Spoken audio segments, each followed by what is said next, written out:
Okay guys, तो last time हमने ये एग्जांपल देखा था। ठीक है, तो और इस वीडियो में हम मोस्टली अरिथमेटिक ऑपरेशंस देखेंगे। लेकिन उनको स्टार्ट करने के पहले एक बार फिर से असाइनमेंट ऑपरेटर का ज़रा सा रिकैप ले लेते हैं। ठीक है, तो असाइनमेंट ऑपरेटर। ओके, तो क्या होता है ये? देखो, हमने कोई वेरिएबल बनाया, मान लो न्यू 2। ठीक है, इक्वल टू 4 लिखा। तो इसका मतलब क्या है? हमने 4 को न्यू 2 नाम के एक वेरिएबल में डाल दिया। ठीक है, तो जब हम प्रिंट करेंगे न्यू 2 को, तो हमारा जो आउटपुट आएगा वो 4 आएगा। ठीक है, तो अब स्टार्ट करते हैं ज़रा सा अरिथमेटिक ऑपरेशंस। ठीक है, तो एक हमने वेरिएबल ले लिया, मान लीजिए ए, इसमें वैल्यू डाल दी हमने 2। और दूसरा वेरिएबल हमने लिया बी और इसमें वैल्यू डाल दी 4। ठीक है, तो सबसे पहले हमने लिखा प्रिंट ए प्लस बी। ठीक है, तो सबको पता है इसको क्या कहते हैं? एडिशन। तो जब हम इसको रन करेंगे तो आउटपुट हमारा क्या आना चाहिए? 6, क्योंकि 4 + 2 6 होता है। ठीक है, नेक्स्ट हो गया हमारा सब्ट्रैक्शन।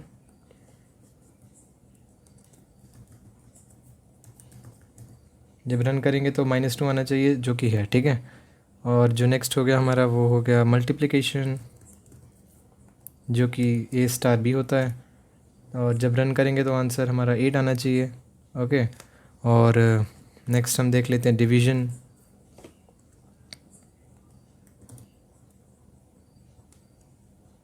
तो देखिए 2/4 कितना होता है? 1/2, विच इज़ नथिंग बट 0.5। इसलिए हमने इसलिए पाइथन के इंटरप्रेटर ने हमें आंसर दिया 0.5 का। ठीक है, अब जो नेक्स्ट हम देखने वाले हैं वो है A/B। अब ये क्या करता है? ये हमें ग्रेटेस्ट इंटीजर देता है। अब जैसे देखिए 2 और 4 है, जब हम इसको रन करेंगे तो आंसर क्या आएगा? 0। उसने क्या किया? हमें ग्रेटेस्ट इंटीजर दिया। ठीक है, अब ज़रा वैल्यू को चेंज करते हैं हम। अगर वैल्यू हमने ली 6 ले ली। ठीक है, तो 6/4 कितना होता है? 1.5 आई गेस। ओके, तो जब डिवाइड करेंगे तो ग्रेटेस्ट इंटीजर मतलब क्लोजेस्ट इंटीजर 1.5 के जो हम ले सकते हैं, मतलब 1.5 से छोटा ही होना चाहिए, वो क्या है? 1। इसलिए हमें आउटपुट मिलेगा 1। ठीक है, तो ये तो था हमारा ग्रेटेस्ट इंटीजर। अब जो नेक्स्ट है वो है पावर फंक्शन, यानी कि हमने मान लेते हैं कि ए में डाल दिया हमने 2 और बी में डाल दिया 3। ठीक है, और फिर हमने लिखा A*B। ओके, इसका क्या मतलब है? 2⁻³ विच इज़ नथिंग बट 8। तो आंसर हमारा 8 आना चाहिए, और ये देखिए 8 आंसर। ठीक है, 2⁻³ मतलब 3 बार 2 को मल्टीप्लाई करें, जो कि 8 होता है। इसलिए हमें यहाँ पे आंसर 8 मिला। ठीक है, और नेक्स्ट जो ऑपरेटर है वो काफ़ी इंपॉर्टेंट ऑपरेटर है और काफ़ी जगह यूज़ होता है। ठीक है, इसको कहते हैं मॉड्यूलस ऑपरेटर। तो जब हमने मॉड्यूलस ऑपरेटर का मतलब क्या है, चलो आपको एग्जांपल के थ्रू एक्सप्लेन करते हैं। ए की वैल्यू हमने ले ली 4 और बी ले लिया 3, और जब हमने लिखा ए मॉड्यूलस बी, तो आप आउटपुट देखिएगा कैसा आएगा? 1। तो मॉड्यूलस ऑपरेटर हमें देता क्या है? रिमाइंडर देता है। देखो 4 हो गया ए, तो ए को जब आप मतलब 4 को आप 3 से डिवाइड करोगे तो रिमाइंडर कितना मिलेगा हमें? 1। और वही मॉड्यूलस ऑपरेटर हमें प्रोवाइड करता है। ठीक है, अब मान लेते हैं अगर हम इसको 5 लेते तो देखिए आंसर 2 आना चाहिए, क्योंकि रिमाइंडर 2 होता है। ठीक है, तो उम्मीद करता हूँ यहाँ तक समझ आया होगा। अब देखो ये मॉड्यूलस ऑपरेटर का यूज़ क्या है? कई बार हमें ना इवन ऑड फंक्शंस का मतलब प्रोग्राम बनाने के लिए दिया जाता है। तो अगर हमें बताना है कि फंक्शन इवन है, तो मॉड्यूलस ऑपरेटर हर एक इवन नंबर का 2 के साथ हमेशा 0 आएगा, और ऑड नंबर्स का मॉड्यूलस ऑपरेटर 2 के साथ हमेशा 1 आएगा।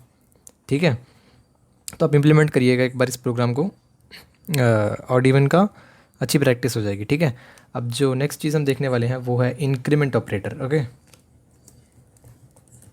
Increment operator. ओके, तो अब देख लेते हैं। हमने एक वेरिएबल लिया, फिर से num1 ले लिया, और इसमें वैल्यू डाल दी हमने 2 की। देखो आप अब क्या करोगे? num1 equal to num1 + 1। अब हमने क्या किया? देखो हमेशा राइट साइड से, जो राइट साइड की वैल्यू हम असाइन करते हैं लेफ़्ट साइड में। ठीक है, मतलब num1 + 1 की वैल्यू हमने डाल दी दोबारा से किसमें? num1 वेरिएबल में। ओके, देखो अब जब रन करेंगे तो और अच्छे से समझ आएगा। देखो num1 था हमारा 2। अब राइट साइड देखिए, इस स्टेप में राइट साइड देखिए, नम वन था 2, तो 2 में जब 1 ऐड किया तो वो 3 हो गया। तो मतलब हमने 3 को डाल दिया फिर से नम वन में, यानी कि जो 2 वैल्यू थी वो ओवर राइट हो जाएगी 3 के साथ, ठीक है। तो हमारा फाइनल आउटपुट जो आएगा वो 3 आएगा। उम्मीद करता हूँ ये आपको समझ आया होगा, ठीक है। तो अब इसका एक और तरीका है, इसी को रिप्रेजेंट करने का एक और तरीका क्या है, नम प्लस इक्वल टू 1 लिख देंगे आप। इसका भी यही मतलब है, मतलब num one equal to num one plus 1, इसलिए इसको इंक्रीमेंट ऑपरेटर कहा जाता है, ठीक है। आप रन करके देखेंगे तो आउटपुट हमें 3 ही मिला, ठीक है। और चलो ये तो था, मतलब आप इसको ऐसे यूज़ कर सकते हैं। अब मल्टीप्लिकेशन में भी हम इसको ऐसे यूज़ कर सकते हैं, ठीक है। तो एक वेरिएशन देख लेते हैं इसकी, ओके। अब देखो नम वन की फाइनल वैल्यू अभी तक 3 है, तो अगर हम लिखते हैं num one star equal to 2 लिखते हैं, इसका मतलब क्या है, इसका मतलब है num one equals to num one multiply by 2, ठीक है। तो अब हमें आउटपुट भी उस हिसाब से ही मिलेगा, देखिएगा 6। क्यों? क्योंकि हमने क्या किया, अब नम वन में क्या डाला, num one star 2, num one कितना हो गया था ऊपर वाले ऑपरेशन के से 3 हो चुका था हमारा, है ना। तो 3 इंटू 2 विच इज़ 6, उसको हमने वापस नम वन में डाल दिया, और जब हमने प्रिंट किया तो हमें आउटपुट 6 मिला। तो उम्मीद करता हूँ ये आपको समझ आया होगा, इंक्रीमेंट ऑपरेटर बेसिकली। चलो अब जो नेक्स्ट देखने वाले हैं वो है हमारा राउंड ऑफ, एक फंक्शन ही कह लीजिए, ठीक है। तो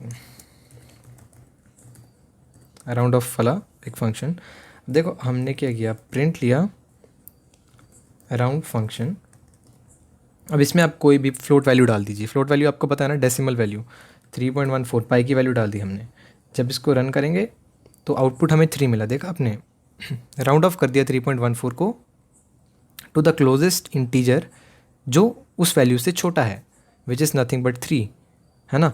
लेकिन अगर हम लेते 3.55, अब जो क्लोजेस्ट इंटीजर जो इस वैल्यू से बड़ा होगा 4, ये राउंड ऑफ है, सिंपल जो होता है ना हमारा मैथ्स में कि 3.5 से अगर छोटी वैल्यू तो 3 हो जाएगी, और 3.5 से अगर बड़ी वैल्यू हो तो उसका राउंड ऑफ 4 हो जाएगा, बस वही यूज़ किया हमने, ठीक है।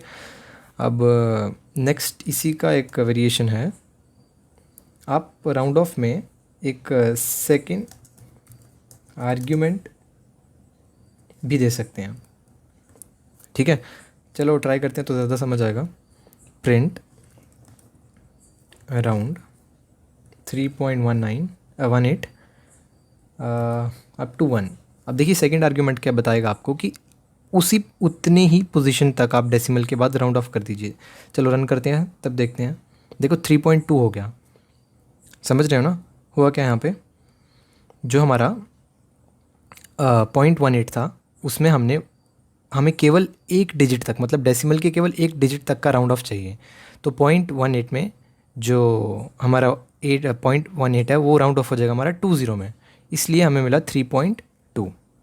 तो ये तो था हमारा राउंड ऑफ फंक्शन, ठीक है। अब थोड़ा कंपैरिजन ऑपरेटर्स के बारे में देख लेते हैं।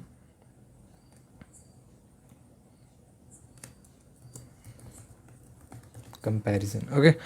तो डायरेक्टली वैल्यूज़ ही ले लेते हैं इस बार। तो हमने ले लिया जैसे 3 और लिख दिया हमने ग्रेटर लेस देन 2। अब आप ही बताइएगा कि अगर हम ऐसा करते हैं तो आंसर क्या होना चाहिए। देखो 3 लेस देन 2, अब हमें कंप्यूटर कैसे आंसर देगा, वो केवल ट्रू और फॉल्स में दे सकता है ना। 3 2 से छोटा है, नहीं फॉल्स, तो हमें आंसर फॉल्स की टर्म फॉल्स ही मिलेगा। अब इन आंसर्स को कहते हैं बूलियन आंसर्स, ठीक है। बूल का मतलब क्या, या तो वैल्यू ट्रू होगी या फॉल्स होगी, ठीक है। और अगर हम लिखते हैं प्रिंट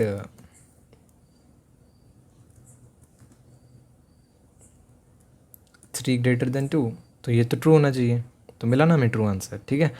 अब नेक्स्ट लिखते हैं हम print 3 greater than equal to 2। अब इसका मतलब होता है greater than and equal to 2, sorry greater than और इक्वल टू 2। क्या ट्रू है ना, 3 2 से तो बड़ा ही है, तो जब रन करेंगे तो ट्रू ही मिलेगा, ठीक है। अब जो नेक्स्ट हम देखने वाले हैं वो है equal to operator. 3 equal to 2, देखिए असाइनमेंट और इक्वल टू दोनों में डिफरेंस है। असाइनमेंट ऑपरेटर में सिंगल इक्वल टू यूज़ होता है, लेकिन जब हमें इक्वालिटी चेक करनी होती है, यानी कि क्या LHS RHS के बराबर है तो हम डबल इक्वल टू यूज़ करते हैं, ठीक है। क्या 3 2 के बराबर है, नहीं, तो हमें आंसर फॉल्स मिलेगा, ठीक है। अब हमें चेक करना है कि क्या, अब एक और ट्राई करते हैं, 3 नॉट इक्वल टू 2, ये देखिए ये एक्सक्लेमेशन कहेगा नॉट, ओके, और नॉट इक्वल टू 2 का है जो कि ट्रू है। क्या 3 2 के बराबर नहीं है, बिल्कुल सही बात है, तो आंसर ट्रू मिला, मतलब 3 not equal to 2 definitely true. Sorry थोड़ा कंफ्यूजिंग ना हो जाए, उम्मीद करता हूँ आपको समझ आ गया होगा, है ना। तो अब लास्ट चीज़ जो हम देखने वाले हैं वो है कास्टिंग। कास्टिंग क्या होता है, किसी स्ट्रिंग का, मतलब कोई भी, चलो हम स्ट्रिंग ही मानते हैं कि स्ट्रिंग का टाइप चेंज कर रहे हैं, जैसे हम तो उसको कहते हैं हम कास्टिंग। अब क्या मतलब है इसका, देखिए हमने एक वेरिएबल लिया num4 और इसमें वैल्यू डाल दी हमने,